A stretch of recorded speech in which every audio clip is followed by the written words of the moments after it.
जी हाँ। चलिए आज हम लोग कक्षा 7वीं का पाठ 7 जो वितान किताब में संकलित है, पाठ 7 सह में मात पढ़ेंगे, जिसके लेखक हैं विजय दान देथा। बहुत ही अच्छी कहानी इन्होंने लिखा है, सह में मात। मैं आपको इस पाठ का शीर्षक एक बार बता दूं, शीर्षक की सार्थकता बता दूं कि यही नाम क्यों दिया गया। ध्यान दीजिए, कुछ लोग कुछ गलत काम करते हैं, उनको कोई गलत एक आदत लग जाती है, उसके बाद अगर वे उस गलत आदत में पकड़े नहीं गए, उनको झटका नहीं लगा, तो क्या करते, उनका मन बढ़ता चला जाता है और सह में यानी आगे बढ़ते जाते हैं, क्योंकि उनको रुकावट नहीं होती। लेकिन एक दिन फिर ऐसा आता है कि उनको इतना बड़ा झटका लगता है, इतनी बुरी तरह वो फंस जाते हैं कि ऐसा लगता है कि उनकी मौत हो जाएगी, मर जाएंगे। इसलिए लेखक ने नाम दिया है सह में मात। यानी गलती किए छोटी सी, पकड़े नहीं गए तो और बड़ी गलती करने की आदत बन गई, और फिर जब पकड़े गए तो अब नानी याद आ गई। ऐसा ही कुछ इस पाठ में एक सेठ द्वारा किया गया है। पढ़ेंगे, आगे समझेंगे। बड़ी ही रोचक कहानी है, देखते हैं।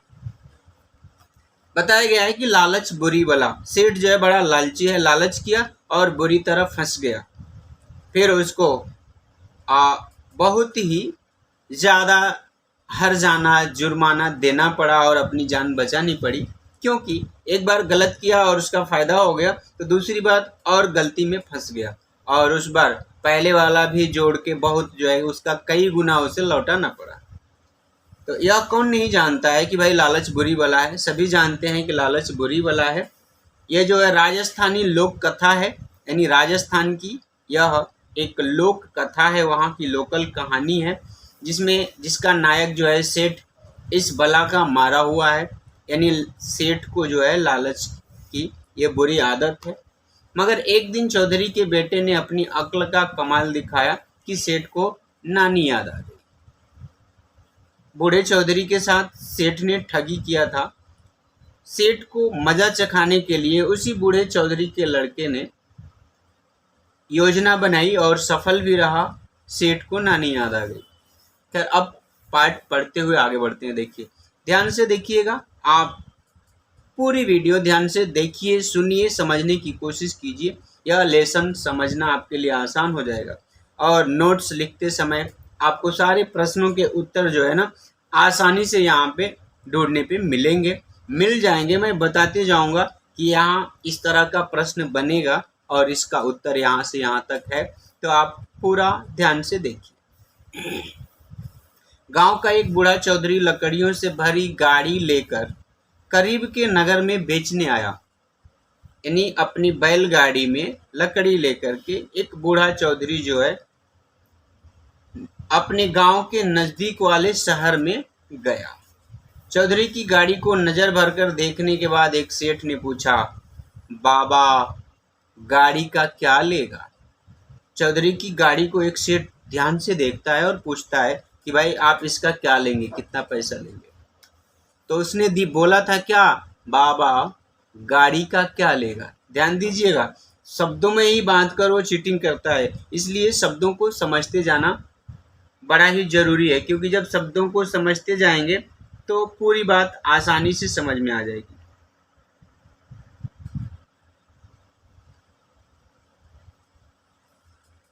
चौधरी ने कहा, एक ही दाम बता दूं, पूरे 5 रुपए लूंगा। उसने कहा, मैं एक ही रेट बोलता हूं, आपसे पूरा जो है 5 रुपए लूंगा, कमी बेसी मत करना। वो कहते हैं कि आप बार्गेनिंग करने की कोशिश मत करना, मोल भाव नहीं करना, केवल आप 5 रुपए दे दीजिए। सेठ ने कहा, बाबा तूने कहा है तो गाड़ी के पूरे 5 ही दूंगा, चल जल्दी कर, मेरी हवेली तक तो चल। वो कहता है कि आपने कह दिया, मैं पूरा 5 रुपए ही दूंगा, आप चलिए मेरी हवेली, मेरे घर चलिए। सेठ के साथ चौधरी उसकी हवेली गया। वहां पहुंचकर पहले गाड़ी में जुते बैलों की गर्दन से गाड़ी का जुआ हटाया। यानी बैलों की गर्दन पे जो है ना, एक लकड़ी यहाँ रखी जाती है और बैल आगे की ओर खींच के ले जाते हैं। तो उसने क्या किया, उस लकड़ी को नीचे हटाया ताकि बैलों को थोड़ा आराम मिलेगा। बैलों को एक तरफ बांधा, फिर गाड़ी में रखी तमाम लकड़ियां निकाल कर आंगन में रख दी। सेठ ने खुशी खुशी 5 रुपए दे दिए। यानी उस लकड़ी उतार दी गई, सेठ जो है 5 रुपया दिया हंसते हुए। बस सेठ तो बहुत ही प्रसन्न था भाई, उसको बहुत कम में लकड़ियां मिली और फिर अब क्या करने लगा, वो अपने दिमाग का प्रयोग करने लगा। चौधरी अपने बैलों को फिर गाड़ी में जोतने लगा तो सेठ गरज कर बोला, यानी सेठ थोड़ा जोर से तड़पते हुए बोला, खबरदार, गाड़ी और बैलों को हाथ मत लगाना।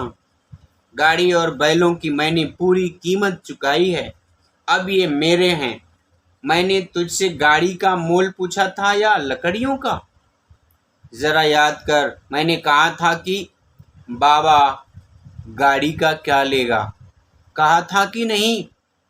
सेठ डांटते हुए ऐसे बोला कि मैंने पूछा था ना कि बाबा गाड़ी का क्या लेगा, कहा था कि नहीं? मतलब मैंने पूरी गाड़ी, लकड़ी, बैल सभी का 5 रुपया तुमको दे दिया, अब तुम 5 रुपये ले लिए, चलते बनो। गाड़ी का मोल करते समय बैल जुते हुए थे कि नहीं? वो कह रहे हैं कि जब हमने गाड़ी का रेट पूछा था, कीमत पूछा था, उस समय बैल गाड़ी में लगे हुए थे कि नहीं, गाड़ी में जुते हुए थे कि नहीं? अब देखिए सेठ कह रहा है कि सिर में सफेदी आ चुकी है, इसलिए सच बोलना, एक दिन सबको भगवान को मुंह दिखाना है। अब देखो वो शपथ भी दिला रहा है कि आपके सिर में सफेदी आ गई है, यानी आपके बाल सफेद हो गए, यानी आप बूढ़े हो गए हो और सभी को भगवान के पास जवाब देना है। आप सच बोलना, क्या हमारे और आपके बीच ऐसी बात हुई थी कि नहीं हुई थी? चौधरी को काटो तो खून नहीं। अब चौधरी को मानो शौक लगा, अरे ये क्या, क्योंकि इन्होंने लकड़ियों के 5 रुपए बोले थे और यहाँ सेठ तो इनके साथ चीटिंग कर रहा है, धोखेबाजी कर रहा है। वो कह रहा है कि भाई हमने गाड़ी, बैल और लकड़ी पूरों का आपको 5 रुपया दिया और अब जबरदस्ती भी कर रहा है। तो ये बेचारे हैरान हो गए। अटकते अटकते इन्होंने बोला, बैल जुते हुए जरूर थे, पर सेठ जी मैंने तो लकड़ियों का दाम बताया था, गाड़ी बैल कहीं 5 रुपए में आते हैं। उसने अटकते अटकते बोला कि भाई 5 रुपए में गाड़ी, बैल और लकड़ी क्या पूरा आता है क्या? ये तो अजीब सी बात आप कर रहे हैं, ऐसा जो है ना चौधरी ने कहा। अब आगे देखिए सेठ जी फिर क्या बोलते हैं।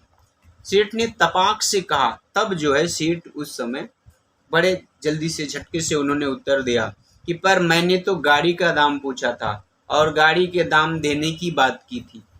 गाड़ी बैल 5 रुपए में आते हैं कि नहीं यह तू जाने। आदमी की जबान एक होती है कि दो? सेठ कह रहा है कि भाई तुम ही बताओ, आदमी की जबान एक होती है कि दो होती है?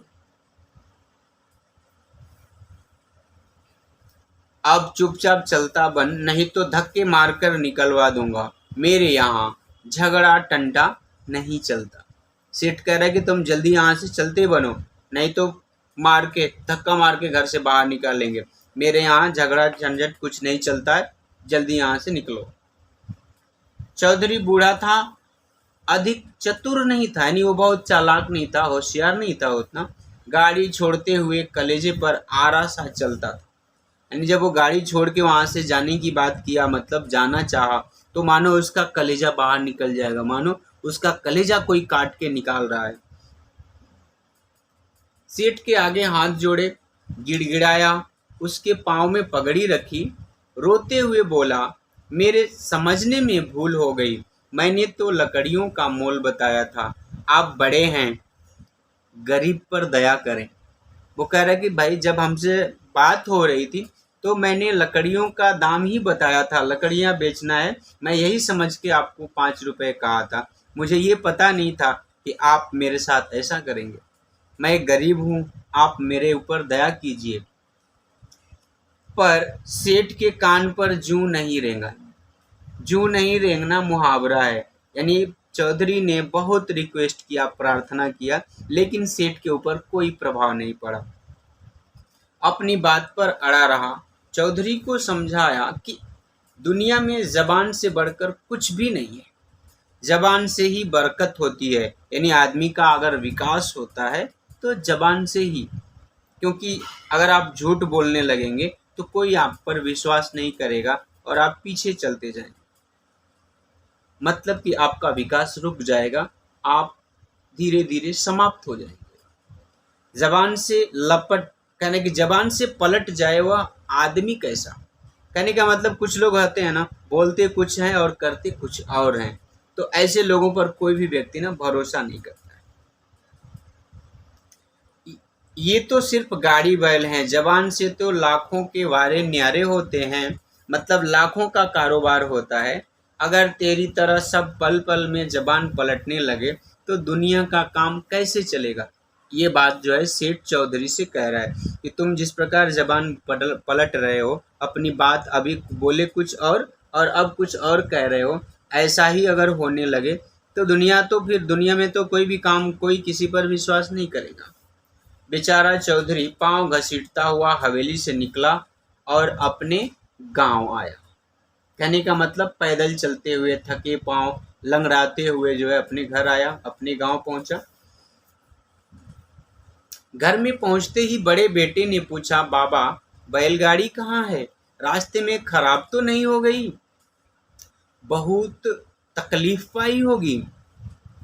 बाबा ने खींचकर कहा, बैलगाड़ी तो ठिकाने लगी, तुम में दम हो तो कुछ करो। उस चतुर सुजान सेठ के आगे मेरी एक न चली। तकलीफ की क्या पूछते हो, ठेठ शहर से पांव रगड़ता आ रहा हूँ। वो अपने बच्चों से बताया, उसके 4 बच्चे थे, उन बच्चों से चौधरी ने बोला कि भाई पूरी कहानी उन्होंने बताया और कहा कि ठेठ शहर से मैं पैदल पांव घसीटते आ रहा हूँ, सेठ ने मेरे साथ ऐसा किया, मतलब कि बातों में फंसाकर उसने हमारी बैलगाड़ी, लकड़ी और बैल सारा छीन लिया। अब तुम लोगों में अगर दम है तो बैलगाड़ी वापस लाके दिखाओ, तुम ही लोग कुछ करो। चौधरी ने अपने बेटों को ब्यौरावार पूरी बात बताई। कहा, मेरे साथ तो ऐसी हुई, सेठ के आगे खूब रोया, गिड़गिड़ाया, पाँव में पगड़ी रखी। पाँव में पगड़ी रखना मतलब माफ़ी मांगना होता है। पर उसने तो एक ही आंकड़ी पकड़ ली थी, एक ही उसने हट कर लिया था, जिद टेक कर लिया था, और वो कि आदमी की जबान एक होती है, जबान से लाखों के वारे न्यारे होते हैं। अगर आदमी यूं जबान बदलने लगा तो दुनिया कैसे चलेगी। मुझे तो बोलने ही नहीं दिया, यानी बार बार जबान जबान जबान कह के उसने चौधरी की गाड़ी हथिया ली। यही चौधरी अपने बच्चों से बता रहे हैं। चौधरी के 4 जवान बेटे थे, सुनकर उनकी आंखों में खून उतर आया। आंखों में खून उतर आना मुहावरा है, गुस्से में आंखें लाल हो जाना। बड़े वाले 3 बेटों ने सुझाया, चलो हमें उस सेठ की हवेली दिखा दो, हम उसकी ईंट से ईंट बजा देंगे। ईंट से ईंट बजा देंगे, ईंट से ईंट बजाना भी मुहावरा है, मतलब उन लोगों ने कहा हम सेठ को बर्बाद कर देंगे, उसका तहस नहस कर देंगे। उसकी इतनी हिम्मत कि यूं राह चलते गाड़ी बैल रख लिए।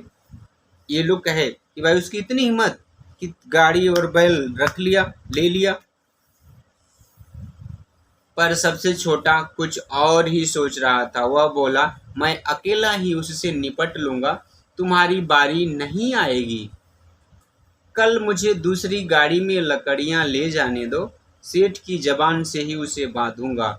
उसी का तराजू, उसी के बाट और उसी के भाव से उसका हिसाब चुकता करूंगा।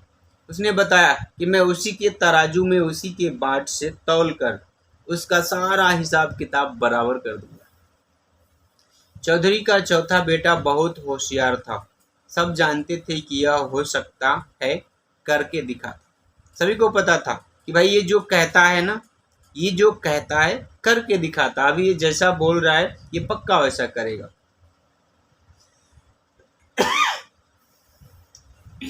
दूसरे दिन वह घड़ी रात रहते घर से रवाना हुआ और नगर के उसी चौक में गाड़ी खड़ी की।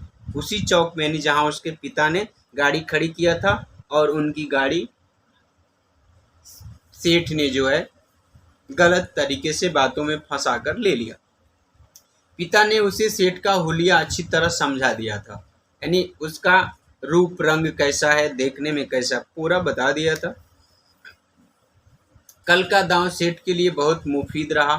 कल जो है सेठ ने जो दांव लगाया फायदेमंद रहा, तो अब सेठ को आदत पड़ गई। उसकी सफलता से फूला आज फिर वहीं आया। मतलब कल जो है सेठ चीटिंग करके बहुत फायदे में था, आज भी आ रहा है। लकड़ियों से भरी गाड़ी देखकर उसकी बाछें खिल गई। गाड़ी में लकड़ियां भरी हुई थी। सेठ ने देखा, बहुत ही प्रसन्न हो गया, खुश हो गया। चलो आज भी कुछ ऐसे ही करेंगे।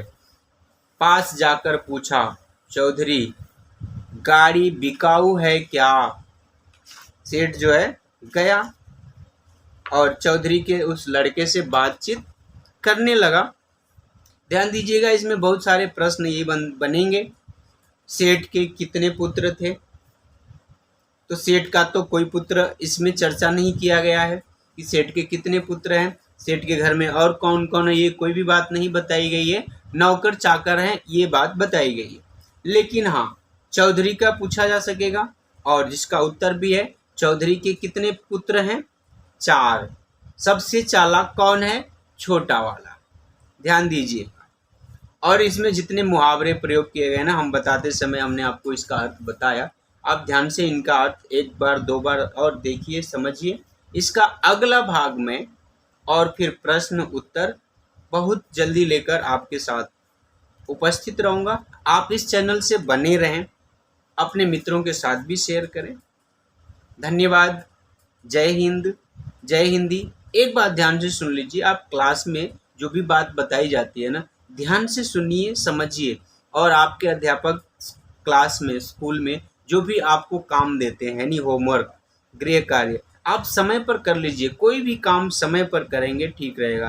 क्लास में आपके टीचर जाते हैं तो आप जल्दी से अपनी नोटबुक और अपनी रीडर लेकर, पेन पेंसिल, जिस चीज़ की आवश्यकता पड़ सकती है आपको पता ही है रोज, आप वो सारी चीज़ें लेकर शांति से जल्दी से बैठ जाएंगे तो क्या होगा, समय बर्बाद नहीं होगा और जल्दी से आपका पढ़ना लिखना शुरू हो जाएगा।